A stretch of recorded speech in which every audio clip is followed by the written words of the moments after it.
नरेंद्र मोदी आज तिसऱ्यांदा पंतप्रधानपदी विराजमान होणार। शपथविधीसाठी संध्याकाळी 7:15 वेळ। एनडीए सरकारचा शपथविधी मंत्रिमंडळाच्या पहिल्या टप्प्यात 30 जणांच्या समावेशाची शक्यता। राष्ट्रपती भवनामध्ये शपथविधी सोहळ्याची जय्यत तयारी। समारंभाला तब्बल 8000 विशेष अतिथी उपस्थित राहणार।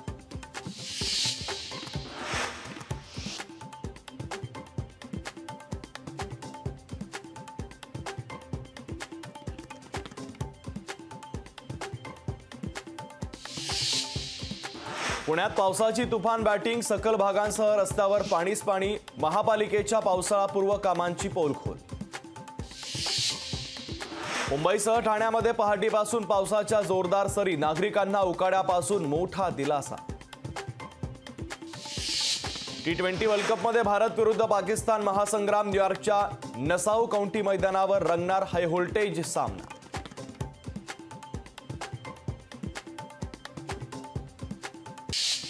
अखेर ठरलं राष्ट्रवादीकडून प्रफुल्ल पटेलांची मंत्रिपदी वर्णी। प्रफुल्ल पटेल होणार केंद्रीय मंत्री। आज घेणार मंत्रिपदाची शपथ।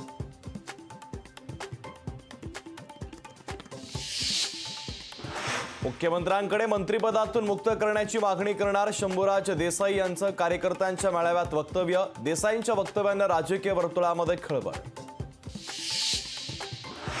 समरजित घाटगेंच्या पत्नीला 20 लाखांचा गंडा। सीबीआय अधिकारी असल्याचं सांगत घातला गंडा। शक्तीपीठ महामार्गाच्या मुद्द्यावरून समरजित घाटगे आक्रमक। भाजप नेते समरजित घाटगेंचा शक्तीपीठ महामार्गाला तीव्र विरोध। सिंधुदुर्ग जिल्ह्यात पावसाचा येलो अलर्ट जारी। तर पावसामुळे शेतीच्या कामांना कमालीचा वेग।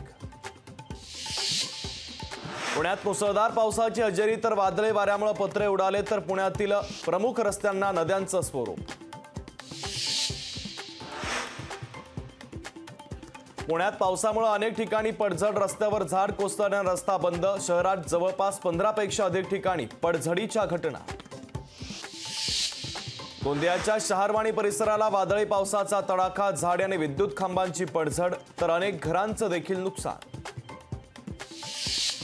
वर्ध्यात पावसाची जोरदार हजेरी। पावसामुळे शेतीच्या कामांना कमालीचा वेग। पावसामुळे विद्युत पुरवठा मात्र खंडित।